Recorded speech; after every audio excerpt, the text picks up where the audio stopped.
Hi guys, ഇന്ന് നമ്മൾ ഉണ്ടാക്കാൻ പോകുന്നത് കൂട്ടാപ്പന് ഏറ്റവും ഇഷ്ടപ്പെട്ടൊരു ഡിഷാണ്. ഒരു അടിപൊളി ഉണക്കമീൻ റോസ്റ്റ്.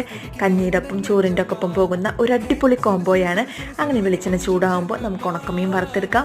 ആ ഉണക്കമീൻ മിക്സിയിലിട്ട് ഒന്ന് ക്രഷ് ചെയ്തെടുക്കുക. അതേ വെളിച്ചെണ്ണയിൽ ചെറുതായിട്ട് അരിഞ്ഞിട്ടുള്ള ചുവന്നുള്ളിയിട്ട് നന്നായിട്ട് അങ്ങോട്ട് മിക്സ് ചെയ്യുക. ബ്രൗൺ കളർ ആവേണ്ട ആവശ്യമില്ല, ഒന്ന് വഴറ്റി കിട്ടിയാൽ മതി. അതിലേക്ക് മഞ്ഞൾപ്പൊടി ഇട്ട് ഇളക്കി കൊടുക്കുക, ആ പച്ചമണം ഒന്ന് മാറാൻ വേണ്ടിയിട്ട്. അത് കഴിഞ്ഞാൽ നമുക്ക് ചതച്ച മുളക് ഇടാം. ചില്ലി ഫ്ലേക്സ് എന്നൊക്കെ വേണമെങ്കിൽ ഒരു ഗമയിൽ പറയാം. അങ്ങനെ ചതച്ച മുളകിട്ട് എരിവിനനുസരിച്ച് ഇടണം കേട്ടോ. അതിനുശേഷം പുളി പിഴിഞ്ഞ വെള്ളം ഒഴിക്കുക, നന്നായിട്ടൊന്ന് മിക്സ് ചെയ്യുക. ഒന്ന് കുറുകി വരുമ്പോൾ അതിലേക്ക് നമ്മുടെ ഈ ക്രഷ് ചെയ്ത് വെച്ചിരിക്കുന്ന ഉണക്കമീൻ ഇട്ട് നന്നായിട്ടൊന്ന് മിക്സ് ചെയ്ത് കൊടുക്കുക. പിന്നെ ഉണക്കമീനായ കാരണം ഉപ്പിടേണ്ട ആവശ്യമില്ല, അത് പ്രത്യേകം ശ്രദ്ധിക്കണം കേട്ടോ. അങ്ങനെ അത് നമുക്ക് ഒരു പാത്രത്തിലേക്ക് സെർവ് ചെയ്യാം. പിന്നെ ഒരു അലങ്കാരത്തിന് വേണ്ടിയിട്ട് നല്ലൊരു പാത്രമൊക്കെ സെറ്റ് ചെയ്ത് ഒരു കറി ലീവ്സൊക്കെ വെച്ചിട്ട് അങ്ങനെ ഒന്ന് ഡെക്കറേറ്റ് ചെയ്യാം.